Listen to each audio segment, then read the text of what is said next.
సరే ఇప్పుడు నేను బొట్టు పెడతా, పెట్టించుకుంటారా?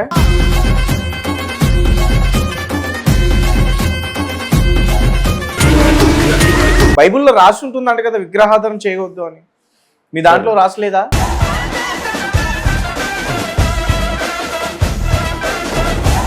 ఇప్పుడు క్రిస్టియన్స్ ఆడవాళ్ళు గౌరవించాలి, ఆడవాళ్ళు.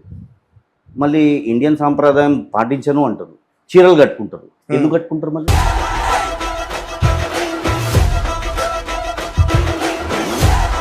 ఇప్పుడు నేను ప్రసాదం ఇస్తే మీరు తింటారా సార్?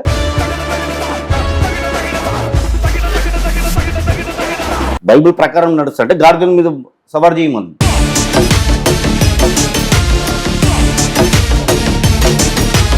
ఇక్కడ ఆర్టీసీ క్రాస్ రోడ్లో దీపావళి పండుగ సందర్భంగా ఏదో చేస్తుంటే 2 years ముందు అనుకుంటా ఒక ఆవిడ వచ్చి ఆ దీపాలను తన్నింది.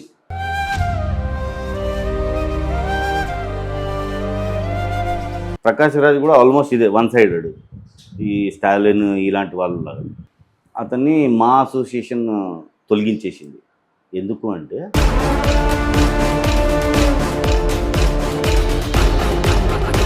వెల్కమ్ టు రెడ్ టీవీ, నేను మీ తేజ. ప్రస్తుతం మన ముందైతే ఒక గెస్ట్ ఉన్నారు. అతనే కాల్ చేసి మరీ వచ్చారు మన దగ్గరికి, మనం పిలవలేదు. ఎందుకంటే ఈ మధ్య కాలంలో కావాలనే కొంతమంది గెస్టులు తీసుకొచ్చి నువ్వు రెచ్చగొట్టి మాట్లాడిస్తే ప్రయత్నాలు చేస్తున్నట్టు కూడా చాలా మంది కామెంట్ చేస్తున్నారు, వీడియో చేస్తున్నారు. సో ఆయన్ని అడగండి, లాస్ట్లో ఆయనతోనే చెప్పిస్తా ఖచ్చితంగా. సో అతని పేరు జోసెఫ్. అయితే కొన్ని విషయాలు పాస్టర్ అజయ్ గురించి మాట్లాడడానికి వచ్చారంట. సో మరి ఏ విషయాలు మాట్లాడతారో పూర్తిగా అన్ని కూడా మనం తెలుసుకునే ప్రయత్నించేద్దాం. నమస్తే అండి. నమస్కారం తేజ గారు. రైట్, జోసెఫేనా లేకపోతే పూర్తి పేరు ఏదైనా ఉందా? ఆరోగ్య స్వామి జోసెఫ్ అండి. ఆరోగ్య స్వామి జోసెఫ్ అర్థం కదా సార్? ఆరోగ్య స్వామి అంటే పూర్వీకుల పేరు. జోసెఫ్ అనేది ఒకప్పట్లో వాళ్ళు కూడా మతం మారి ఉండొచ్చు, ఆ పేరు నాకు పెట్టారు. మీ తల్లిదండ్రులు రోమన్ క్యాథలిక్. మీ తల్లిదండ్రులు పెట్టిన పేరా మీరు పెట్టుకున్న పేరా? మనమైతే పెట్టుకోము. మీ తల్లిదండ్రులు ఆరోగ్య స్వామి జోసెఫ్ అని పెట్టారా? మా family Joseph family. Okay. Roman Catholic. Roman Catholic అంటే ఇప్పుడు మేము కూడా సనాతనం. సనాతనం ఎట్లా అంటే ఇక్కడ పుట్టాం కాబట్టి దేశ ఆచారాలు ఏదైతుందో అదంతా పాటిస్తాం. హిందూ మతానికి ఏదైతే క్రిస్టియన్ అయినా కానీ సనాతన ధర్మం యొక్క అవన్నీ కూడా పాటిస్తారు. మీరు పాటిస్తారు అంతే. ఎందుకంటే ముస్లిమ్స్ కూడా పాటిస్తారు. ఇప్పుడు మీరు దర్గా చూడండి, దర్గాల్లో పూజలు పురస్కారాలు అగరబత్తులు. జై శ్రీరామ్ అంటే మీరు జై శ్రీరామ్ అంటారా? జై జై శ్రీరామ్ అంటాను. జై జై శ్రీరామ్ అంటే ఇప్పుడు మీడియా ముందు కెమెరా ముందు ఉన్నారని చెప్తున్నారు. లేదు సార్, వచ్చిందా? ముత్యాలమ్మ టెంపుల్ ఇష్యూ జరిగింది కదండి, అక్కడ వాయిస్ ఇచ్చింది నేనే. దీనికి ఎందుకంటే అక్కడ టెంపుల్ ధ్వంసం చేశారు. అవును, అప్పుడు మీరు అన్నారుగా హిందూ నాయకులు ఎవరైనా గాజులు వేసుకుని కూర్చున్నారు, గాజులు తీసుకొచ్చి ఈ గాజులు వేసుకోండి మీరు ఇంట్లో కూర్చున్నారు అన్నారు. అంతే, ఎందుకంటే అది అలవాటుగా మారిపోయింది. వాళ్ళు వచ్చి ధ్వంసం చేయడము, వీళ్ళు ధ్వంసం చేయించుకోవడము. అంటే దీనికి ఒక చర్మగీతం పాడాలి అంటే ముగింపు రావాలి. ముగింపు రాకపోతే ఏమవుతుంది, ప్రతి ఒక్కడు వాడికి ఏదో పట్టుకున్న తర్వాత ఏమవుతుంది, వాడు పిచ్చోడని ముద్రీకరిస్తుంది. తప్పది. Right sir. ఏంటి సార్ అసలు అజయ్ పైన మీరు మాట్లాడడానికి వచ్చాను, దాని గురించి కొన్ని విషయాలు చెప్పాలి జనాలకంటూ కూడా చెప్తున్నారు. అజయ్ గారిది ఏంటంటే ఎప్పుడు చూసినా రోరింగ్ ఉంటుంది. ఆయనకు నేను ఫ్యాన్ని, రోరింగ్కి ఫ్యాన్. ఆ ఫ్యాన్ని రిపేర్ చేయడానికి వచ్చాను. ఓకే, చేయాల్సిందే. ఎందుకంటే అతను చేసేది ఓన్లీ ఒక్కటే మతంని టార్గెట్ చేస్తున్నాడు, హిందుత్వాన్ని. ఒకటే, కేవలం హిందుత్వాన్ని టార్గెట్ చేస్తున్నాడు. వేరే మతాలను టార్గెట్ చేయాలనా? ఒక్కదాన్ని టార్గెట్ చేయదు, ఉన్న వాటిని కూడా చేయమని చెప్పడానికి వచ్చారా? చేయమని కాదు, నీకు అసలు అవసరం ఏముంది ఒకటే మతాన్ని టార్గెట్ చేయడానికి? నీకు వేరేం దొరకదా? ఇప్పుడు వేరే ఇతర ఛానల్లో కూడా ఏమన్నాడు, యేసు ప్రభు విగ్రహాన్ని పలగొడతా అన్నాడు. తెచ్చి పలగొడతాను, ఎందుకంటే అందులో ఆత్మలు ఉండదు, శక్తి ఉండదు అని చెప్పి అతను ఛాలెంజ్ చేస్తున్నాను. కొన్ని విగ్రహాలు తెస్తున్నాను, అతను చెప్పినంటే శక్తులు లేని విగ్రహాలు, ముట్టుకుంటే భస్మం అయిపోతుంది, అలాంటి విగ్రహాలు తెస్తాను. ఎందుకంటే ప్రతి ఒక్క మనోభావాలతో మాట్లాడకూడదు. ఎందుకంటే మాకు ఉంటుంది, ఎందుకంటే మేము విగ్రహాలను చేస్తాము, మేము మరియమ్మను పూజిస్తాము. అలాగే మీరు ఎలాంటి సంప్రదాయాలు పాటిస్తారో సేమ్ అలాంటి సంప్రదాయాలు మేము కూడా పాటిస్తాం. హిందూ సంప్రదాయాలు పాటిస్తూ ప్రేయర్ మాత్రం మరియమ్మకు చేస్తారు అంతే. ఎందుకంటే ఆ ధర్మం పుట్టాను కాబట్టి తప్పదు అది నాకు. కానీ అలాగే ఇతర మతాలను కీర్చిపరచడం. ఇప్పుడు ముస్లిం కానివ్వండి, హిందూ కానివ్వండి, గౌరవించుతాం. ఒకటి, ఇలాంటి వాళ్ళు గౌరవించకున్నా పర్లేదు, కానీ ఏ మతాన్ని మాత్రం టార్గెట్ చేయొద్దు. ఎవరైనా సరే, ఎవడైనా సరే ఏ మతాన్ని టార్గెట్ చేయొద్దు, ఏ మతాన్ని కీల్చపరచొద్దు. ఏ మతం పెద్ద దేవుళ్ళు ఉన్నారో వాళ్ళకు వ్యతిరేకంగా మాట్లాడద్దు. నువ్వు సపోర్ట్ చేయకుండా పర్లేదు, నువ్వు వాళ్ళని అదేమంటారు పూజించకుండా పర్లేదు, కానీ ఇతర మతాలు, ఇతర గ్రంథాలు నేను ఇప్పుడు మీ ఛానల్ అతను ఏమన్నాడు, భగవద్గీతలో బూతులు ఉందన్నాడు. ఎలా అంటాడండి? ఎందుకు అంటాడు? నీకు అలాగే నీకు నిరూపించాలంటే నలుగురు పెద్దోళ్ళని పెట్టి అక్కడ చర్చించు, పెద్దోళ్ళని పెట్టి అక్కడ చర్చించు ఎలాంటి బూతులు ఉందో. అప్పుడు వాళ్ళు తాట చేస్తారు, అప్పుడు తెలుస్తుంది నీకు ఇది పిచ్చి పిచ్చిగా ఉందా, ఇది పడితే అది మాట్లాడతాను గమ్మునుకుంటాను.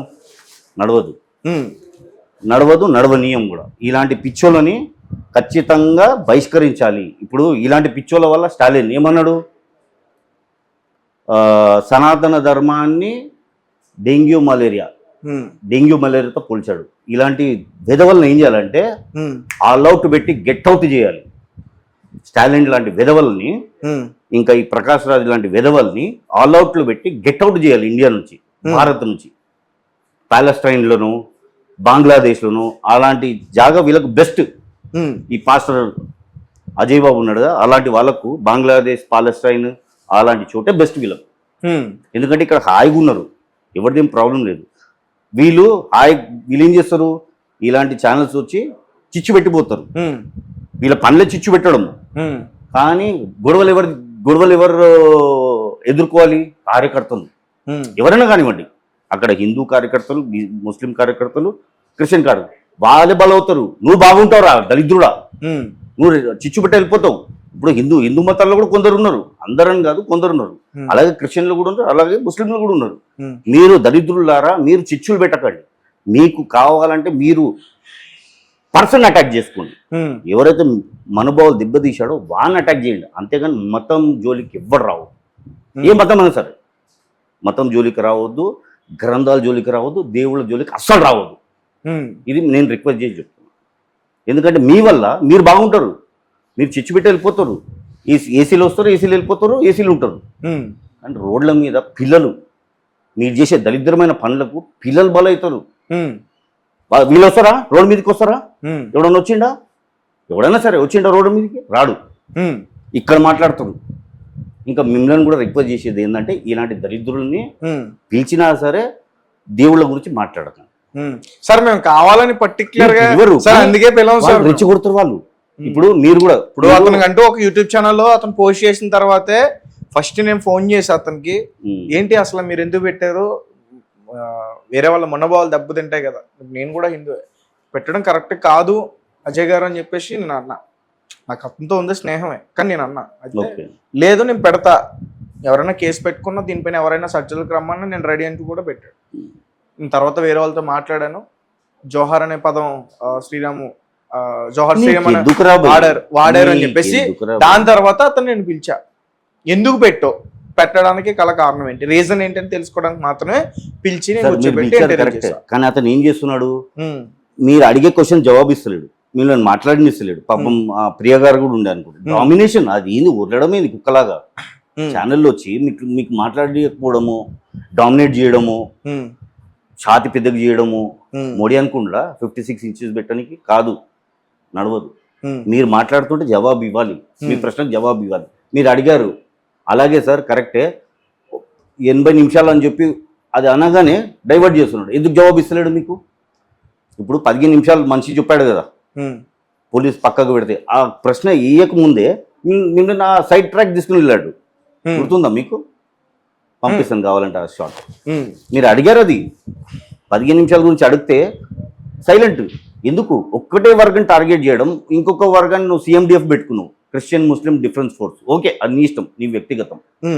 డిఫెన్స్ అంటే ఎవరికి వ్యతిరేకంగా? హిందూస్ వ్యతిరేకమే కదా. నువ్వు ఇండియాలో ఉంటూ హిందూ సంప్రదాయాలు ఉన్నవాడితో, ఇప్పుడు మీరు హిందూస్ అండి, ఇది హిందూ సంస్థ, ఇది ఇక్కడేం పని మళ్ళీ నీకు? ఇక్కడ మీరు పూజలు పురస్కారాలు చేస్తారు, ఏం పని వాడికి? రావద్దు కదా. మా ఇది వేరే. ఇప్పుడు మమ్మల్ని కూడా కిల్చపరిచాడు. రోమన్ క్యాథలిక్ వాళ్ళు బొట్లు పెడతారు, అది అవునరా భయ్ నేను పెడతా, నీకెందుకు? నేను పెడతా. నేను ఈ దేశంలో ఉన్న ఈ దేశం అదేమంటారు మట్టి తింటాను. ఎందుకంటే ఈ దేశానికి రుణపడి ఉంటాను నేను. నీలాగా కాదు ఈ భూమి మీద నిలబడుతూ ఈ భూమి మీద ఉచ్చవడం చేయను నేను. కానీ నీలాంటి వాళ్ళని ఏర్పడేయాలి. సో అంటే ఇప్పుడు ఏంటి, మీరు విగ్రహాధారణ చేస్తారు? మీరు చేస్తాము. వాళ్ళు చేయరు. రోమన్ క్యాథలిక్, వాళ్ళు క్యాథలిక్, క్రిస్టియన్స్ వీళ్ళ వల్లనే కదండి క్రిస్టియన్స్ అంతా ఒక మనం వేరే దీనికి గురవుతున్నారు. ఎలా అంటే ఒకప్పుడు క్రిస్టియన్స్. సార్ నాకు ఒక విషయం చెప్పండి, ఇప్పుడు ఆయన క్రిస్టియన్, మీరు క్రిస్టియన్, ఇద్దరికి కూడా ఒకే బైబిల్ ఉంటుంది. బైబిల్లో రాసి ఉంటుందంట కదా విగ్రహాధారం చేయవద్దు అని. మీ దాంట్లో రాసలేదా? ఇప్పుడు కొన్ని ఏదేదో రాసి ఉంటుందండి. ఇప్పుడు అప్పట్లో గాడిదల మీద ప్రయాణం చేసేవాళ్ళు. చేయమని చెప్పండి, వాడిని చేస్తాడా?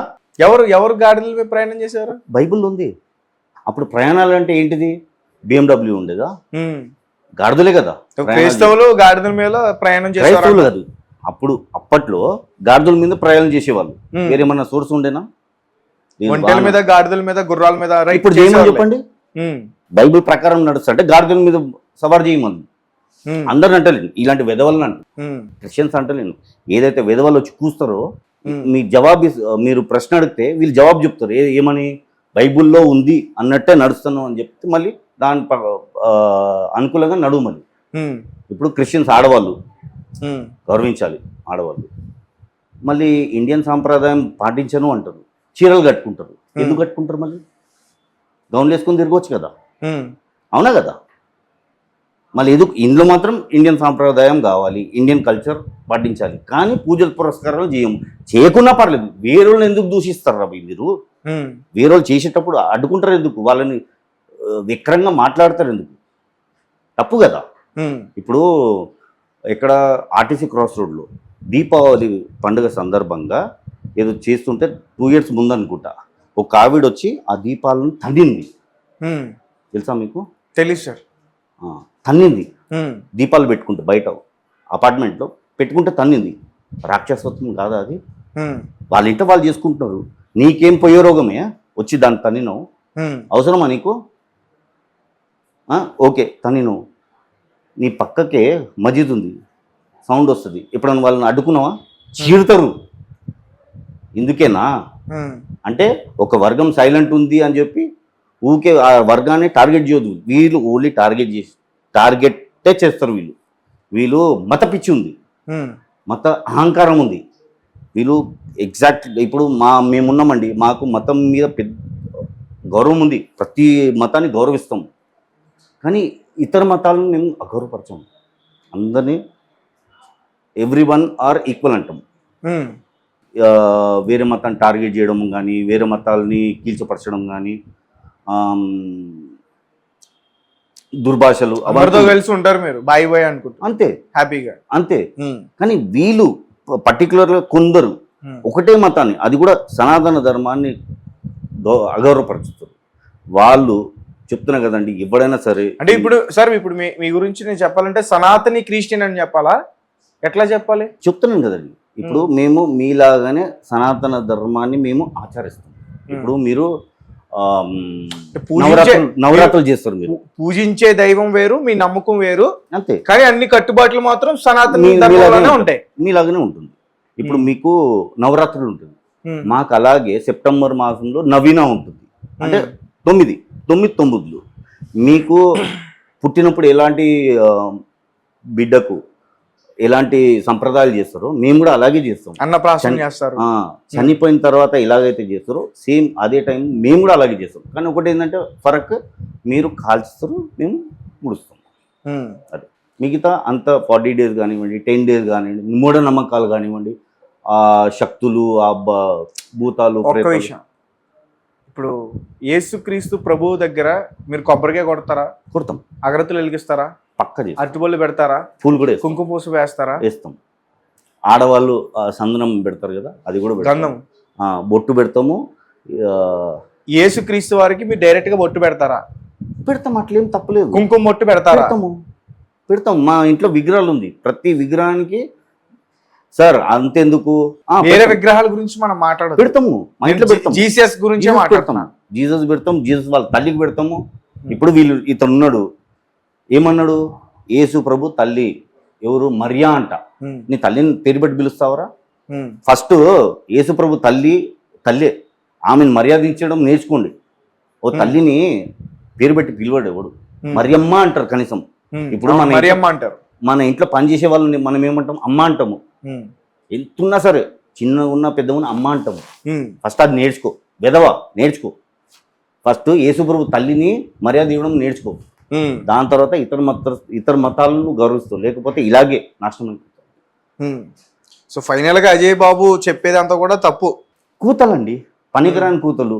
వాళ్ళని తెచ్చి కొన్ని ఛానల్స్ మళ్ళీ అతన్ని ప్రమోట్ చేస్తున్నారో లేదా సనాతన ధర్మాన్ని కించపరుస్తుంది తెలుస్తుంది. తప్పదు. ఎవరో ప్రమోట్ చేయట్లేదు, ప్రమోటే అతను చేసేదంతా. ఇప్పుడు మీరు నన్ను మాట్లాడేటప్పుడు, ఇప్పుడు మీరు మాట్లాడితే నేను ఆగిపోతున్నా, మీరు ప్రశ్నిస్తే నేను దాని జవాబు ఇస్తున్నా, కానీ అతను జవాబు ఇయ్యడు. ఏంది అది? ఆ ధీమైంది, అహంకారం ఏంది అంటే ఎవడు నిన్ను అడ్డుకోలేడు, నిన్ను ప్రశ్నించలేడు అని చెప్పా. సరే, నువ్వు అన్నావు యేసు ప్రభు విగ్రహం పలగొడతా అన్నావు కదా, నేను తెస్తాను, ఛాలెంజ్కి రెడీయా? కొన్ని విగ్రహాలు తెస్తాను, నిలబడు, చూద్దాం. కొన్ని విగ్రహాలు అంటే ఏంటో చెప్పండి. అతను రానివ్వండి, వస్తా అంటే నేను అరేంజ్ చేస్తాను. ఇది స్టూడియోలో కాదు, రోడ్డు మీద పెడతాం. నేను రెడీ. నేను నా ధర్మం, నా దేశ ధర్మం కాపాడాలంటే ఖచ్చితంగా నేను పెడతాను. నీకు దమ్ముంటే నువ్వు రా, పెడతాను, నువ్వు పలగొట్టు. 3-4 విగ్రహాలే కదా, ఏదైనా కానివ్వండి, విగ్రహమే తెస్తాను. ఏ విగ్రహమైనా సరే, విగ్రహం పలగొట్టు. అతను అన్ని విగ్రహాల గురించి చెప్పలా, యేసు ప్రభు గారి విగ్రహం గురించే చెప్పాడు, పగలగొడతానే. మరియమ్మ విగ్రహం యేసు ప్రభు గారిని పగలగొడతానే చెప్పాడు అతను. నేను ఇంకా 4 తెస్తాను. ఇంకా 4 అంటే ఎవరికి చెప్పండి? నేను తెస్తాను. చెప్పండి సార్, పేర్లు చెప్పండి. మీరు పేర్లు చెప్పకుండా సార్, ఇప్పుడు విగ్రహంలో శక్తి లేదు అన్నాడు కదా ఆయనే, ఆత్మ లేదు, శక్తి లేదు. విగ్రహాలంటే ఓన్లీ మట్టితో చేసిన బొమ్మలు.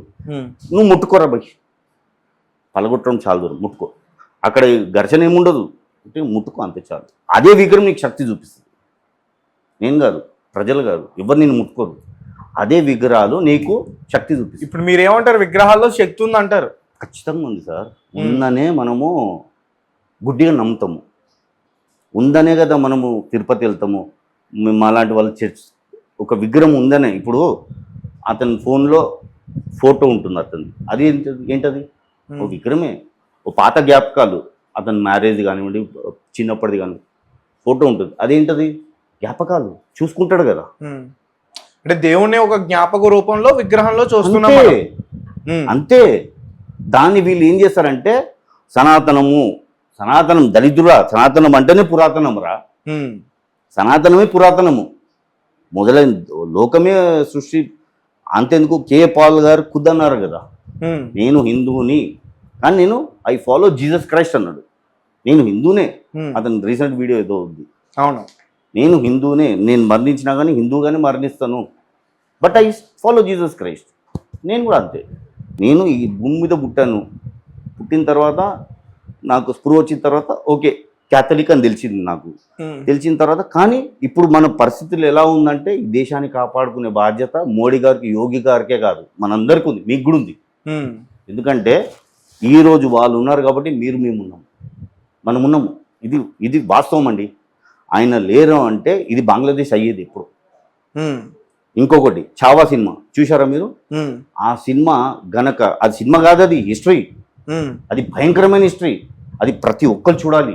ఎందుకు చూడాలి? ఎందుకంటే అందులో ఏదైతే జరిగిందో, ఆయన తనకు తాను ఎలాగో బలిచుకున్నాడో, ఔరంగ్ ఎలాగైతే అతను టార్చర్ పెట్టి చంపాడో, వాళ్ళ అదేమంటారు, వాళ్ళ బలిదానం వల్లనే ఈరోజు మనం ఉన్నాము. లేకపోతే ఇది ఆఫ్ఘనిస్తాన్, పాకిస్తాన్తో పాటు ఇది ఎప్పుడో ఇస్లామిక్ దేశంగా మారిపోయేది. వాళ్ళు వాళ్ళ ప్రాణాలని త్యాగంగా పణంగా పెట్టి ఈ దేశాన్ని ఇంకా సనాతన దేశం, హిందూ దేశంగా వాళ్ళు కాపాడగలిగారు. ఇంకా 10 సంవత్సరాల నుంచి కాపాడుతున్నారంటే మోడీ గారు. లేదంటే ఇది ఎప్పుడో బంగ్లాదేశ్తో పాటు ఇది కూడా బంగ్లాదేశ్ అయిపోయేది, ఖచ్చితంగా అయ్యేది, నో డౌట్. ఇది వాస్తవం అండి. ఒక చిన్న ఉదాహరణ చెప్తాను. ఒక ఊరిలో ఒకతను బుర్ర ఊదుకుంటూ వస్తాడు. అతను ఊదుకుంటూ వస్తుంటే అతను వెనుక జనాలు పదుల సంఖ్యలో, వందల సంఖ్యలో, వేల సంఖ్యలో ఇతను ఊదుకుంటూ వస్తాడు. జనాలు పెరుగుతూనే ఉంటారు. ఇంట్లో కూర్చున్న వాళ్ళకు డిస్టర్బెన్స్ అయిపోతుంది అతను ఊదుతుంటే. వీళ్ళు తిట్టడం మొదలు పెడతారు అతన్ని. ఎలా తిడతారంటే ఇతని చెవుల నుంచి రక్తం కారుతుంది. అయినా కానీ అతను ఊదడం మానుకోరు. వీళ్ళు తిడుతూనే ఉంటారు, ఆయన ఊదుతూనే ఉంటాడు. ఇతను మానుకుంటలేడని చెప్పి వీళ్ళు ఏం చేస్తారు, కొట్టడం మొదలు పెడతారు ఇంటి నుంచి. ఎందుకంటే డిస్టర్బెన్స్, జనాలు పెరుగుతున్నారు, డిస్టర్బెన్స్ అని చెప్పి కొట్టడం మొదలు పెట్టాడు. ఎంత కొడతారంటే ఇతను ఊతనే ఉంటాడు, మొత్తము శరీరం అంతా రక్తమయం అయిపోతాడు. కానీ అతను ఊదడం మానడు. ఎందుకంటే అతను ఊదే వైబ్రేషన్లో వీళ్ళ ఇంట్లో నుంచి, వీళ్ళ సోఫా కింద, అటుకుల మీద, అల్మార్ల కింద, గ్యాస్ వెనకాల గుడ్లు పలుకు కొట్టుకుంటూ పాములు బయటకు వస్తున్నాయి, పాము పిల్లలు. ఇతను ఊదేది ఎందుకు, ఆ పాములను బయట రప్పేయడానికి. ఇతను ఊదుడికి పాములే బయటకు వస్తున్నది, పాము పిల్లలు. ఆ ఊదే మంచి ఎవరో కాదు, మన నరేంద్ర మోడీ గారు. ఆయన ఊదడం బంద్ అయింది అనుకోండి, ఇది బంగ్లాదేశ్ అవ్వడం ఖాయం. సో అంటే అజయ్ బాబు గారు రెచ్చగొడుతున్నారు అని మీరు చెప్తున్నారు. టార్గెట్ ఎందుకు చేస్తున్నావు ఒకటే ధర్మాన్ని? ఇప్పుడు ప్రవీణ్ గారు ప్రవీణ్ గారు ఆర్ఎస్ఎస్, బీజేపీ, విహెచ్పి అని చెప్పి అతను వాళ్ళని టార్గెట్ చేస్తున్నాడు. ఎవరు సమీ హుసైని అతను నిర్భయంగా డిక్లరేషన్ ఇచ్చాడు కదా మీడియా పరంగా, నాలుక గొయ్యాలి, చావా తరంగా, కండు బీకాలని చెప్పి. మళ్ళీ ఆయన గురించి ఒక్క మాట మాట్లాడు, ఆయన గురించి ఒక్క మాట మాట్లాడవా? దమ్ లేదా? చెప్పాడు కదా. ఇప్పుడు ఎవరో ఆయన గురించి పోస్టు పెట్టుండొచ్చు, నా మీద పెడతారు, మీద పెడతా, అందరి మీద పెడుతుంది. కానీ ఆయన నిర్భయంగా కండు బీకేస్తా, నాలుగు కోస్తా అన్నాడు కదా. మళ్ళీ ఆయన గురించి ఒక్క మాట మాట్లాడు, దమ్ముందా? మాట్లాడాడు. ఎందుకు? నీకు కేవలం హిందువులు అంటే ఎందుకు పడదు? అంటే ప్రింటింగ్ మిషనా? అంటే మొత్తం కావాలని టార్గెట్ చేసి మాట్లాడుతున్నారు అనేది చెప్పడానికి మీరు ప్రయత్నిస్తున్నారు. టార్గెట్ హిందువులు అంటే మీరు కూడా హిందువేనండి. ఇప్పుడు ఆయన కూడా హిందువే. అతను హిందూ కాదు, మెయిన్ ఆయన కాఫీర్. ఆయనతో పాటు మనం అందరం కాఫీరే. ఇప్పుడు ఇలాంటి వాళ్ళు ఒక్క క్షణము బంగ్లాదేశ్లో పోయి రాగలుగుతారా? ఇక్కడ ఉంది స్వేచ్ఛ. డిప్లొమాట్ అని మూవీ వచ్చింది, అక్కడ ఆడపిల్లని ఒక అతను ట్రాప్ చేసి పాకిస్తాన్ తీసుకుని పోతాడు, ఒక టెర్రరిస్ట్. తర్వాత తెలుస్తుంది ఆ టెర్రరిస్ట్ అని చెప్పి. అతను టెర్రరిస్ట్ అని తెలిసిన తర్వాత ఆమెను నానా హింసలు పెట్టిన తర్వాత ఇండియన్ ఫోర్స్, అక్కడ ఇండియన్ ఎంబాసీ ఎవరిని అప్పుడున్న ఫారెన్ మినిస్ట్రీతో మాట్లాడి చేసి, ఎవరో పేరు తెలుస్తుంది, ఆమెతో మాట్లాడి ఆమెను రప్పేయడానికి నానా తంటలు పడ్డారు. ఎవరు? ఆమె హిందూ కాదు, ముస్లిమే. కానీ ఆమె వచ్చిన తర్వాత ఆమెను ఎంత కౌగిచ్చుకుందంటే, వచ్చి నా భూమికి నేను తిరిగి వచ్చానని చెప్పి సలాం కొట్టింది ఆమె. ఎవరు? హిందూ కాదు, ఆమె ముస్లిం తీవ్రవాదులు ఆమెను బంధించారు, ఫేక్ మ్యారేజ్ చేసుకున్నారు. అక్కడ తీసుకెళ్లి చిత్రహింసలు పెట్టారు, భయంకరమైన చిత్రహింసలు. మలేషియాలో జాబ్ చేస్తుండే, అక్కడ ఎవడో పాపం చూస్తే నాకన్నా మీకన్నా చాలా అందంగా ఉంటాడు, వాడితో లవ్లో పడ్డది ఆమె, ట్రాప్లో పడ్డది. తర్వాత తెలిసింది ట్రాప్ అని చెప్పి పాకిస్తాన్ తీసుకొని పోయి వాడు చిత్రహింసలు పెట్టి ఆమెను ఫేక్ మ్యారేజ్ చేసుకొని ఒక స్లేవ్గా పెట్టుకున్నాడు. ఆమెని ఇండియన్ ఎంబాసీ సెల్యూట్ చేయాలి, మనం తెప్పించింది ఎంతో రిస్క్ చేసి. సార్ ఇప్పుడు రైట్, ఓకే, ఇప్పుడు నేను ప్రసాదం ఇస్తే మీరు తింటారా సార్? సార్ మీకన్నా ఎక్కువ నేను పూజ చేస్తానండి. నేను తెలియని గుడి లేదు. నా ద్వారా టెంపుల్ ఐడియా ఉందా? రాజస్థాన్ ఉదయపూర్, అక్కడ వెళ్ళాను. తిరుపతి ఒక డజన్ సార్లు వెళ్ళి ఉంటాను.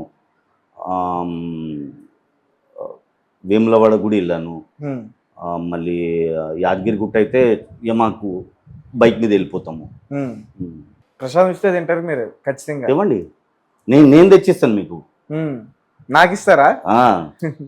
ప్రసాదం సార్ మనసు ఉండాలి సార్, మనసు పెద్దగా ఉండాలి. కానీ తినొద్దు అట్లా అంటారు కదా, అందుకని నేను కూడా కొంచెం. సరే, ఇప్పుడు మీకు ఆ ప్రసాదానికి, ప్రసాదం అంటే ఏంటండి? ప్రసాదం అంటే దేవుడి దగ్గర పూజించిన తర్వాత ఇచ్చేదాన్ని. అట్లా అంటే ప్రతి ఒక్కటే ప్రసాదం, ప్రతి ఒక్కటి. ఇప్పుడు మీరు పండించేది కూడా ప్రసాదమే. ఎందుకంటే అతను ఎవరైతే ఫార్మర్ ఉన్నాడో ఆయన పొద్దున్న లేచి దండం పెట్టుకుని పనులు మొదలు పెడతాడు. అవును.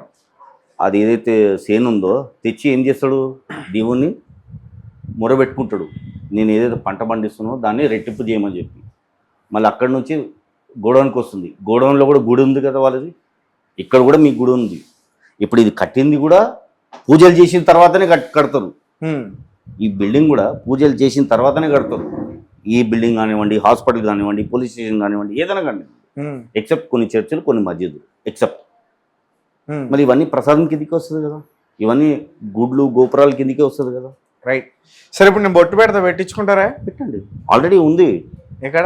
ఆల్రెడీ నేను పంపిస్తాను మీకు. ఆంటీ కొంచెం కుంకుమ బొట్టు తీసుకురండి.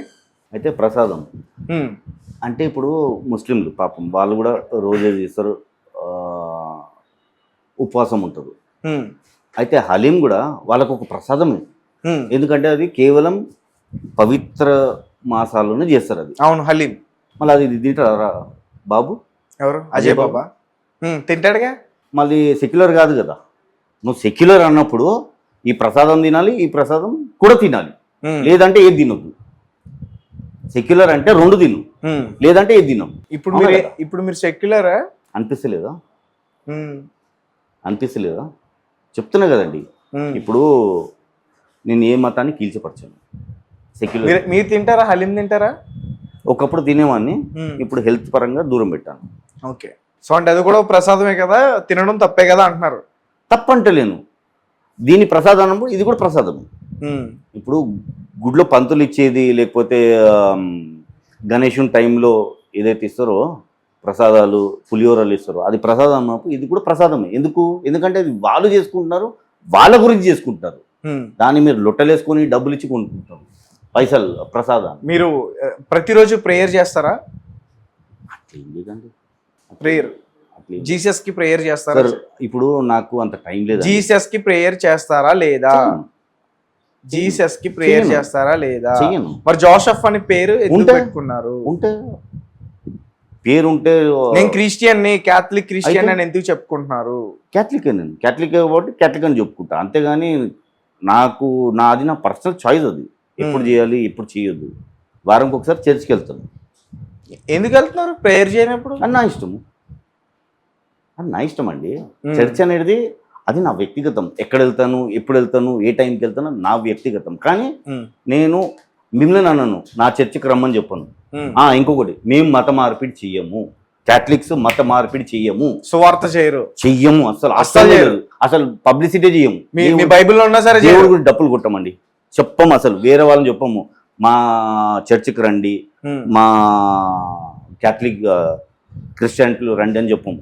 ఇంకొకటి, ఎవరన్నా రమ్మన్నా కానీ అడ్డుకునేది ఫస్ట్ నేనే. మతం మార్పిడి చేస్తా అంటే తోలు తీస్తున్నాను, అది ఎవడన్నా సరే. ఎందుకంటే మతం అంటే ఏంటి? ఇప్పుడు మీరు మీ మతంలో పుట్టారు, అదే మీ తండ్రి. నేను నా మతంలో పుట్టాను, అదే నా తండ్రి. ముస్లిం అతని మతంలో పుట్టాడు, అదే అతని తండ్రి. మతం మార్పిడి అంటే ఏంటి? తండ్రిని మార్చుకున్నట్టు. వీడి తండ్రి బాగలేడు, నా తండ్రి బాగున్నాడు, నా తండ్రి దగ్గర రా అన్నట్టుంది. అంతే. మతం అంటే తండ్రి అండి. ఇప్పుడు మీరు ఏ మతంలో పుట్టాడో అదే తండ్రి కదా. మతమే తండ్రి మనకు. ఆ మతమే తండ్రి అన్నప్పుడు మనం ఏం చేస్తున్నాము? ఇలాంటి విధవల మాట విని మనం మతాలు మార్చుకుంటాం, అంటే తండ్రిని మార్చుకుంటాం. మళ్ళీ తల్లిని కూడా తెచ్చిపెట్టే రాదురా, పీడబోతుంది. ఇంకొకటి, ప్రకాష్ రాజు గారు, మీకు తెలుసా ప్రకాష్ రాజుది స్టోరీ? ప్రకాష్ రాజు కూడా ఆల్మోస్ట్ ఇదే వన్ సైడెడ్. ఈ స్టాలిన్ ఇలాంటి వాళ్ళు అతన్ని మా అసోసియేషన్ తొలగించేసింది. ఎందుకు అంటే నేను ఒకటి లీగల్ నోటీస్ పంపించాను మా అసోసియేషన్. మీరా? నేను పంపిస్తాను. ఓకే, మీరు పంపించడం వల్లే ప్రకాష్ రాజుని తొలగించారు. అదే టైంలో నేను పంపించాను, లీగల్ నోటీస్ పంపించాను. కరాటే కళ్యాణి గారు వచ్చి నన్ను కలిశారు. సార్ ఒక్క నిమిషం, కుంకుమ వచ్చింది. ఎందుకు సార్ బండిలో పెట్టుకుని తిరుగుతున్నారు? మన ఆడవాళ్ళకు చాలా మందికి పెట్టారు. కొందరు ఫ్యాషన్ అని చెప్పి చీరలు కట్టుకుంటారు, కానీ బొట్లు పెట్టుకోరు, మర్చిపోతున్నారు సాంప్రదాయాలు. చరణ్, నువ్వేం చేస్తావండి? ఇది ఒకసారి దేవుడి దగ్గర చూపించి తీసుకుంటారా? సార్ కాశీకి వెళ్ళి వచ్చాను సార్. కాశీకి వెళ్ళారా? ఓకే, ఆ ఫోటో పంపిస్తాను. అంటే నమ్మకమా లేకపోతే ఏంటి? అందరూ చేస్తున్నారు కదా మనం కూడా చేయాలన్న. అంటే అదొక్క కాశీ అంటే ఇప్పుడు కొన్ని విన్నాను కాశీ గురించి, ఎందుకంటే నేను ఇవ్వతాను. Thank you. పెట్టండి, మీరే పెట్టండి. పెట్టు చరణ్. ఇలా ఇలా ఇలా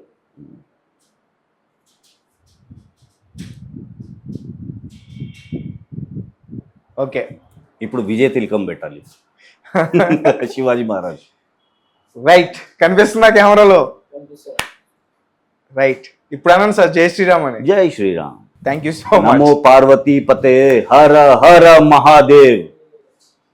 जो भी सनातन के खिलाफ खड़ा होगा वो बर्बाद हो जाएगा, ये मेरा वादा है. మరి ఇప్పుడు మీకు ఇబ్బంది ఏం లేదా? ఇప్పుడు నేను ఎలా చేసా మరి మీ వాళ్ళు? సార్ వాళ్ళు సెక్యులర్ అంటే వాళ్ళు ఇది గౌరవించాలి. సెక్యులర్ కాని వాడే ఎందుకు అని ప్రశ్నిస్తాడు. ఎందుకు అంటే వాడు సెక్యులర్ కాదంటే, అవునా కదా? ఇప్పుడు వాళ్ళు దేశంలో ఉన్నాము, సెక్యులర్ దేశమే అంటారు కదా. మన భారతదేశం సెక్యులర్ దేశం అన్నప్పుడు ప్రతి ఒక్కటి గౌరవించాలి. గౌరవించను ఇది ఎందుకు అంటే వాడు సెక్యులర్ కాదు, వాడొక విధవ. రైట్ సార్, ఇంకా చాలా విషయాలు డిస్కస్ చేయాలి, మనకు టైం లేదు. మరొకసారి మంచి విషయాలతో మళ్ళీ మనం కూర్చుందాం. సో నాకు చాలా సార్, హ్యాపీ ఒకటే సార్. అనిపిస్తుంది. చెప్పండి. సనాతన ధర్మాన్ని జోలికి వస్తే వదిలేదు ఎప్పుడైనా సరే. ఇప్పుడు అభయనాథ్ తెలుసా మీకు? అభయనాథ్ ఎవరంటే కాశీ విశ్వనాథ్ టెంపుల్ ఉంది కదా, ఇంకొకటి జ్ఞాన్వాపి మస్జిద్, జ్ఞాన్వాపి శివలింగం కాదు అని చెప్పి డిక్లేర్ చేశాడు. అతను అడ్వకేట్. అతను కాదు ఇది ఫవ్వారా అని చెప్పి, ఫవ్వారా అంటే ఫౌంటైన్ అని చెప్పి కేసు అతను తీసుకున్నాడు. ఒక హిందూ అయ్యి ఈరోజు అతను చనిపోయాడు. ఎందుకు? శివునితోడు పెట్టుకున్నాడు కాబట్టి. శివునితోడు పెట్టుకున్నాడు కాబట్టి అతను పరలోకానికి వెళ్ళిపోయాడు, శివలోకానికి. అలాగే సనాతన ధర్మాన్ని ఎవడైనా టార్గెట్ చేస్తే మాత్రం ఊరుకునేది. ఎందుకంటే క్రిస్టియన్స్ కూడా సనాతనులే. సనాతని Christian. Right. Okay sir, thank you so much. Thank you అండి. జై శ్రీరామ్. సర్వే జన సుఖినో భవంతు. ఓకే, ప్రైజ్ ద లార్డ్ చెప్పరా? Praise the lord. Okay, thank you. Okay.